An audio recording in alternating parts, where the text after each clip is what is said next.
Okay, so I'm Emma Fawcett. I'm Planning Policy Officer at Rushcliffe Borough Council. So we're based in Nottinghamshire. Rushcliffe Borough, we've got an urban area and that acts as a suburb, south suburb of Nottingham. But we're mainly rural, 40% green belt, lots of conservation areas, population around about 120,000 people. So next slide, please. Yes, we're home to the famous Trent Bridge cricket ground and also the city ground for Nottingham Forest Football Club. That's an aerial shot of West Bridgford there, which makes up the main urban area. So I'll go through the bidding process now. So I attended the PAS workshop last summer, and this was very useful because it set out the sort of 5 criteria which any bid had to meet. So we needed to have an evidence of need for our bid. So we'd already cleared a lot of our backlog, but we had this very out-of-date residential design guide and an analogue local plan. We don't have a design officer here who could help with writing a design code. And we don't have a GIS officer either. So those are the areas we wanted to bid for. And then the second criteria was what would the outputs going to be. So we wanted to replace the residential design guide with an authority-wide design code SPD that would fit the requirements of the National Model Design Code. And we also wanted training for 5 officers in ArcGIS so that we could get the analogue local plan to go digital. We then had to focus on the outcomes. So the outcome of the design code is that we would hopefully be raising design quality in the borough, and that it would give clear expectations to applicants and also residents in the borough, and that the digitisation of the local plan would increase the usability of the local plan for everybody.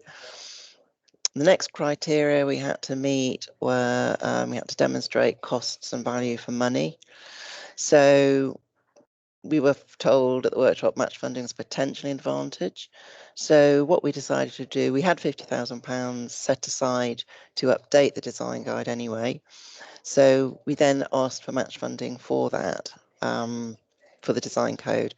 So £100,000 in total for the design code. And that was based on funding that Pathfinders had received. I think some of them received more than that, but I think we felt we could do some of the work in-house ourselves, particularly on the sort of baseline analysis side. So we felt £100,000 was realistic. And then the £10,000 in addition to that was for the GIS training. That was based on some Esri training costs. And then the 5th criteria to meet was deliverability. And so for that we set out our risks of being able to deliver the design code in the year, 12 months to deliver it. Okay, so next slide, please. As I've said before, we'd already invested in clearing the backlog. The reason why we decided to go for the design code, not only did we have this out-of-date SPD, but also the councillors have been very unhappy with the design of new strategic development in the borough. It was on Greenbelt. The planning approvals weren't on appeal. So there was an awful lot there that we didn't have a say in. And there's generally a desire to improve the design quality of new strategic development going forward, but not just strategic development, also the non-strategic site allocations. In addition, our officers were having little confidence in negotiating with developers to improve design quality because of this out-of-date SPD. And also, generally, there's a frustration with having to use an analogue local plan. Everybody gets frustrated with that. So it was easy to choose what to bid for, really. Okay, next slide, please. So we did actually go for funding for year 1, but we we were successful. We were given £60,000. Well, we haven't had it yet, but yes, we've been successful in bidding for £60,000 for year 2. We're still awaiting the memorandum of understanding, and so far we are spending the council's match funding. We've actually spent a little bit more of that now. We're now eating into what we were, you know, the DELUC money, which we would have hoped would have been received by now, but hopefully soon. So next slide, please. So we appointed Harper Perry Architects in December 2023 after a tender process. We received 9 bids in all, and 5 were good quality bids. And then out of that shortlist, we did some interviews and we chose Harper Perry. They'd worked previously with local government.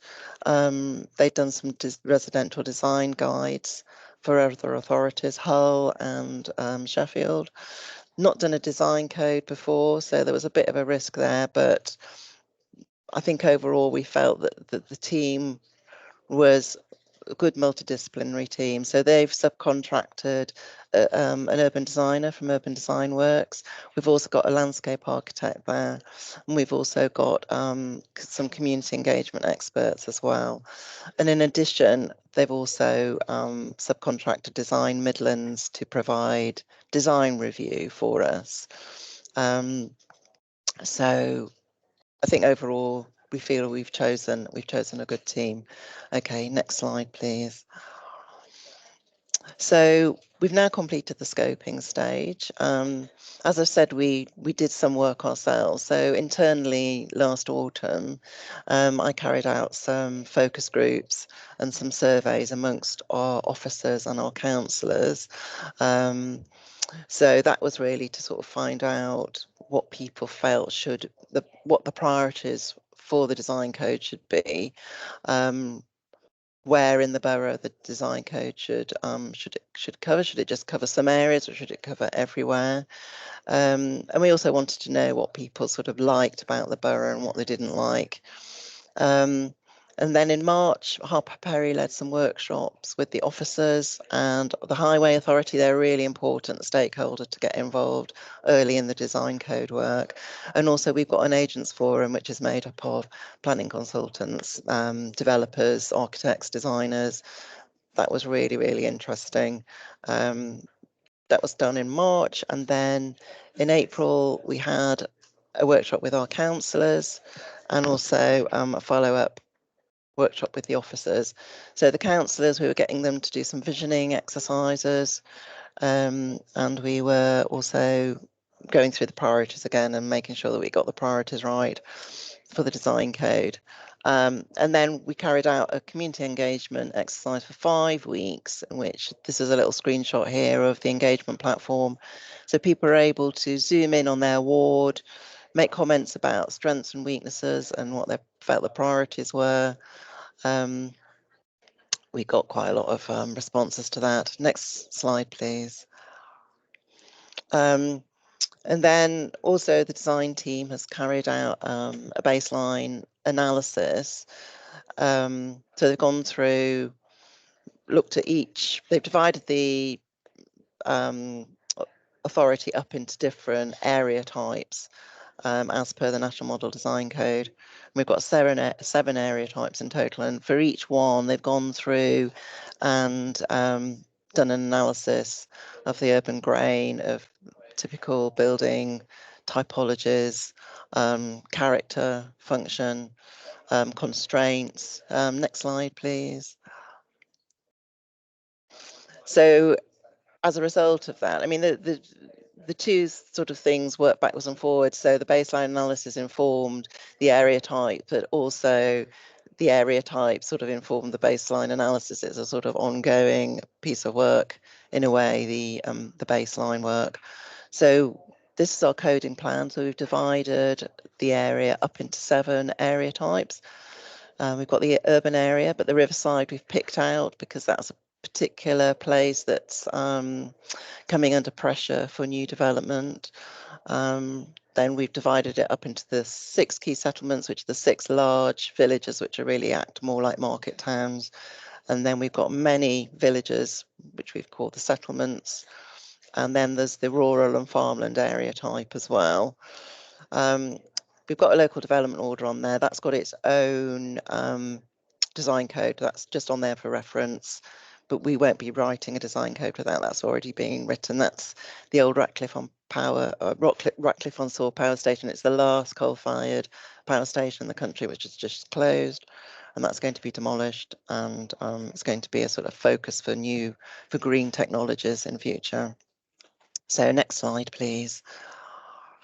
In April, we also took the work so far to design review with Design Midlands, which was a really important and useful exercise, and they acted as a critical friend for us. It was a panel of 3 independent experts on that, and they critiqued the work.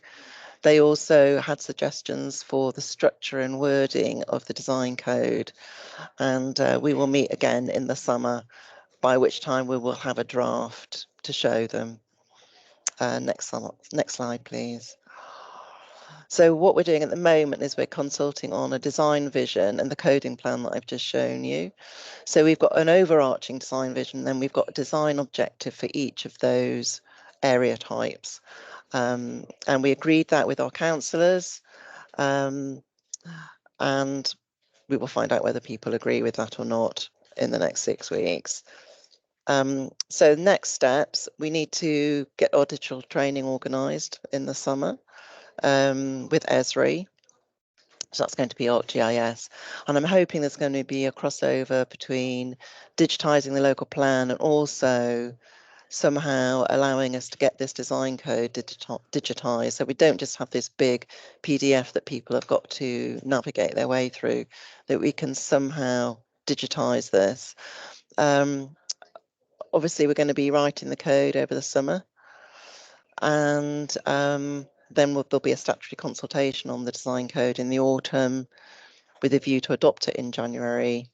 And also part of the tender was part of the contract with the design team is that they train up our DM officers and our councillors in how to actually use the design code. So next slide, please. So the learning that's come out of this is, I mean, first of all, I don't have any training in design. I'm not a design officer.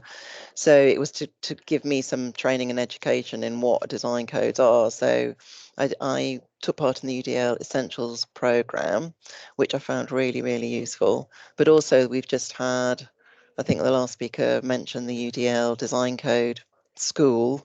So I also took part in that, and that was really, really useful. And I most definitely would recommend that for anybody who's considering doing this. Another thing that we learned was that we really do need to engage with officers and councillors early. We need the buy-in from the councillors because they can have very different views to officers.